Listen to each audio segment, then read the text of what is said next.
So in the comments on a few of my videos, there's been a couple of people asking how I source my stock as a second-hand car dealer. There's three main ways that I do this, and we're going to look at those today. These include buying from auction, buying from the general public, and buying from other traders. Let's jump into it and take a look.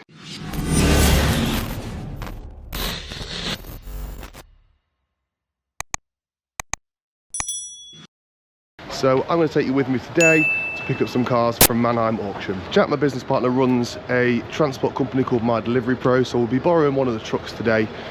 Take myself, Jack and Nick down, and we'll bring back 3 cars. Nicky boy's a thing of beauty. This man's an absolute workhorse. So we tend to use the Leeds Manheim, which is in Rothwell.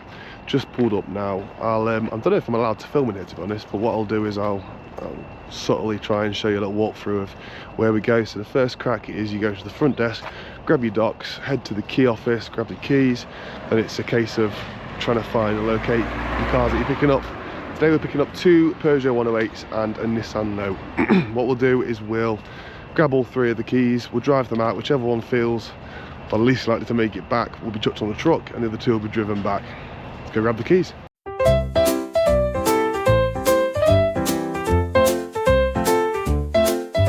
Hello.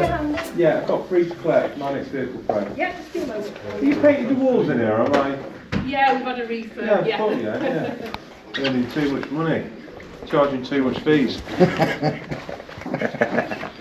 So I've got a Peugeot 108, Nissan Note, and another Peugeot 108. Lovely. So all docs and spare keys there. Just get you just to sign the box. Great, no problem. Thank you very much.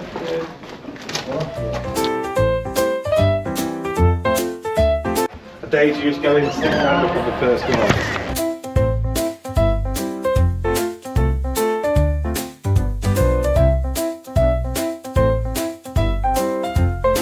So in this little wallet, all you get is the slip to leave the site, your V5 and any spare keys. So with this one we've got a spare key.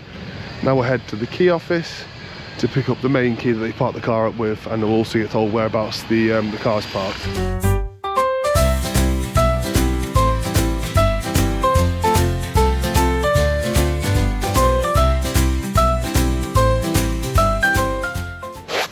Thank you. Tour accessible. It's going to go check now if your 108's accessible. I'll bring you now, so stand now. Which? 72, 73. Yeah. Back of here. I will fix down when you're walking down. Yeah. It's the Asian guy with a beard. He's got a couple of pieces.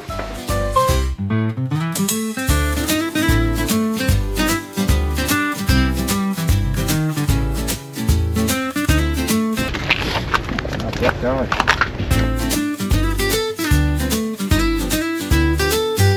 Who's that? Hey boy! Yeah! Told you. Have you got the key for it? Yeah. Legend. It's just blocked in there once, so I'm going to go grab the Nice one, thanks man, cheers. code, yeah? Shut up, Jack. So Jack and Nick are going to pull out the ones that you can get to. The one I'm collecting is still blocked in, so he's gone to get the keys for the other car, so we're going to find it and I'll meet him there. Trying to find him here sometimes is an absolute nightmare. So we're in the car now. Nice low mileage, just under 50k on the clock. Digital display. Something else I just noticed, I don't think I've ever seen a Peugeot 108 with a leather interior. That looks dead smart, that doesn't it? They're almost like, they look like sports seats, don't they? Nice touch that, nice touch. Finally out of space, but this place is carnage. I don't even know where I'm supposed to go. I've also just noticed it's got an aftermarket gear knob, which is metal. It's absolutely freezing on my hand, so I think that's going to have to go back to standard. But yeah, let's try and work our way out this maze, pull it out, and work out which car's going on the truck and which one's being driven. If there's one with a bit of fuel, I'd probably chuck this on the ramp, because this isn't going to make it home without a fill up, but we'll see. So all I've got to do now is drive it out, give them this slip, and we're on our way. Looks like we're going back in the 108. Nicky boy's got the Nissan Note on the back, strapped up, ready to go. Let's grab my laptop, grab my lunch, and let's hit the road. Get these cars back.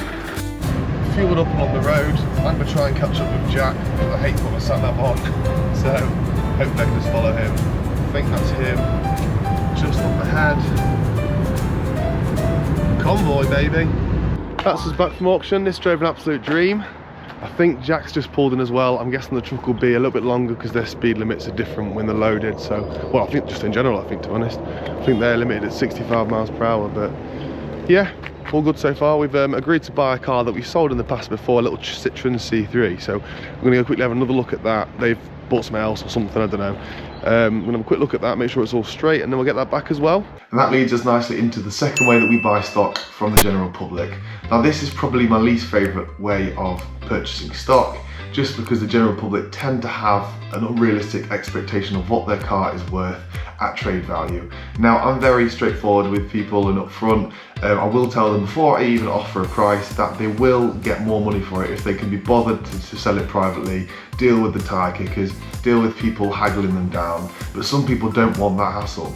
So some people will go to a trader to sell their car because it's just nice and straightforward. The cash is in the bank and they move on to the next vehicle. So as I mentioned, I have actually sold this car before. They chose to come back through the website with this inquiry. So as you can see from this form, this is what it looks like when it comes back through to us from the other end. So this is emailed through to us by our website provider. You can see they put in their reg, their mileage and vehicle and their contact details. We then give them a call, arrange to go and view the vehicle and give them a price for their car.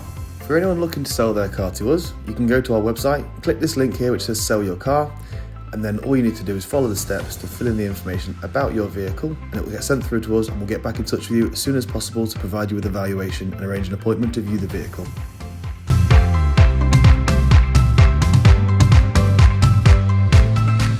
That's the deal done. I knocked them down 50 quid, which actually, to be honest, is quite lenient. There's damage to the front passenger bumper corner, the wing and one of the rear quarters and bumpers as well. So it's probably, if you were to be really sort of over the top with the prep, it's probably 500 quid's worth of paint there. I'll be honest, with the value of vehicle that this is, I'll probably just get a dent man to come out, tidy up the dents and touch the damage. I may do a bumper corner on the back because it's sort of that, as we saw in the Fiat 500 in the previous video, there is some sort of light sort of lines. I can't think how to describe it, but I'll show you a picture of what I mean. But again, I don't even know if I do that on this, just because it's a low value vehicle. Main thing for me is it's mechanically sound. But yeah, let's get this back, and then we've got a chap dropping a car off from trade to trade, which I talked to you about as well in this video. Deal sourcing method number 3, buying from other traders. Now this can be done a few different ways. We actually have contacts with a few dealers local to ourselves who are quite specific with what they sell, who might not want to retail a part exchange that's come in. We'll often go around, look at them, see if it's something that we would like to sell. I buy a lot of cars that way. Another great way of doing this is on Facebook. Now there's quite a few Facebook groups that are specifically set up for traders, like Trade to Trade, where traders you get traders that just buy cars from auction to sell to other traders to limit their risk of dealing with customers, and you get people again like the traders local to ourselves who buy cars and don't necessarily want to retail themselves. You can pick up some right bargains here, which is what I've done with this little Peugeot 3008. So here's the listing for the Peugeot 3008 that I bought from Trade to Trade. It's a 1.6 diesel with an automatic gearbox. It came with a year's advisory free MOT and was delivered for a very reasonable price. It was all as described. Bodywork was great condition, interior's in great condition, and it was pretty much just a cleaning up for sale. One of the injectors was leaking slightly and I just got that rectified myself. If you're a really picky trader, you might want to sort of look at all these things before you purchase the car, but for me, as long as it's clean and tidy and has MOT, I don't mind spending a couple hundred quid as part of my prep work. So we've actually had a cracking week. The C3 flew straight for an MOT advisory free. We serviced it and it sold the following day. The Peugeot 108 that I brought back from auction also sold about 2 days after we got it listed. Again, went straight for an MOT. The 3008, after we sorted the injector, went up for sale. About 3 days later, we took a deposit on it. It is still here and the customer's waiting to come over to take a look at it, but I'm fairly confident that will also sell. So that's it. That is how I source the majority of my stock. If you're looking to start your own second-hand car dealership, I hope that information was useful. If you're already a car dealer and just looking to explore different things, I hope I've added some value to your working processes. I have just bought a car off eBay for the first time, completely blindly. So I'm going to do a little video on that and how that goes down. Hopefully I've not bought a clanger, but we'll see, won't we? Guys, if you enjoyed this video, thank you so much for watching. Don't forget to like and subscribe, and I'll see you in the next one.